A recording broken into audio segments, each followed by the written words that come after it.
उत्तर प्रदेश के कुशीनगर जिले से एक बेहद दर्दनाक और झकझोर देने वाली घटना सामने आई है, जहां एक युवती की एसिड अटैक में तड़प कर मौत हो गई, जबकि उसकी मां गंभीर हालत में अस्पताल में जिंदगी और मौत के बीच संघर्ष कर रही हैं। ये वारदात रामकोला थाना क्षेत्र के मोरवन गांव में गुरुवार देर रात हुई, जिसने पूरे इलाके में सनसनी फैला दी है।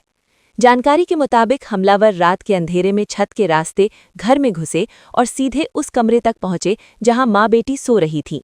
आरोपियों ने सोती हुई दोनों पर तेजाब फेंक दिया और बाहर से कमरे का दरवाजा बंद कर फरार हो गए।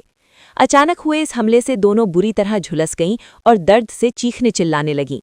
चीख पुकार सुनकर परिवार के अन्य सदस्य दौड़कर मौके पर पहुंचे। जब उन्होंने कमरे का दरवाजा खोलकर अंदर का दृश्य देखा तो उनके होश उड़ गए। मां बेटी दोनों ही गंभीर रूप से झुलसी हुई थीं और असहनीय पीड़ा में तड़प रही थीं।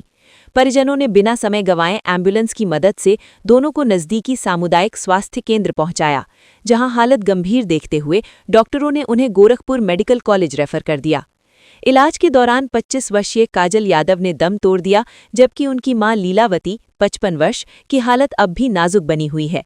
डॉक्टरों की टीम उन्हें बचाने की पूरी कोशिश कर रही है। मृतका काजल यादव हाल ही में ग्रेजुएशन पूरी कर चुकी थी और उसकी शादी अभी नहीं हुई थी। परिवार के अनुसार काजल बेहद शांत स्वभाव की थी और किसी से उसकी कोई दुश्मनी नहीं थी। उसके पिता प्रभुनाथ हाल ही में कोयला खदान की नौकरी से रिटायर होकर घर लौटे थे। परिवार में कुल 6 बच्चे हैं, जिनमें 4 बेटियों की शादी हो चुकी है। घटना वाली रात काजल अपनी मां के साथ कमरे में सो रही थी, जबकि पिता और बड़ी बहन का बेटा अंश बरामदे में सो रहे थे। छोटा भाई अभिषेक दूसरे कमरे में था। रात करीब 2:30 बजे अचानक दरवाज़ा पीटने और चीखने की आवाज़ आई, जिससे घर वालों की नींद खुल गई। जब वे कमरे के पास पहुंचे तो पाया कि दरवाज़ा बाहर से बंद था। दरवाज़ा खोलकर अंदर पहुंचे तो दोनों की हालत देख सब स्तब्ध रह गए।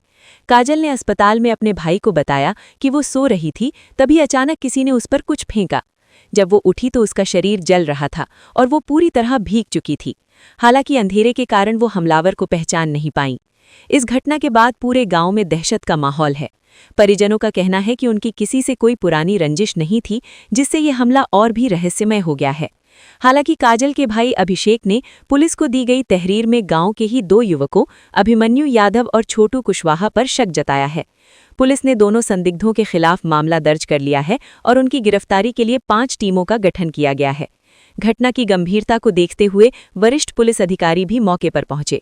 गोरखपुर रेंज के DIG S Chinappa, SP Keshav Kumar, additional SP Siddharth Verma और सीओ खड्डा वीरेंद्र सिंह ने घटनास्थल का निरीक्षण किया और जांच के निर्देश दिए।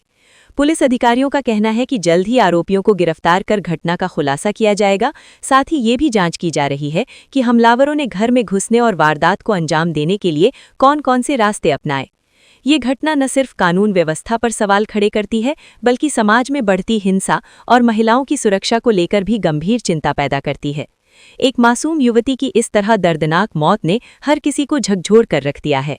फिलहाल गांव में मातम पसरा हुआ है और लोग इस घटना से आक्रोशित हैं। सभी की निगाहें अब पुलिस की कार्रवाई पर टिकी हैं, ताकि जल्द से जल्द आरोपियों को पकड़कर कड़ी सजा दिलाई जा सके।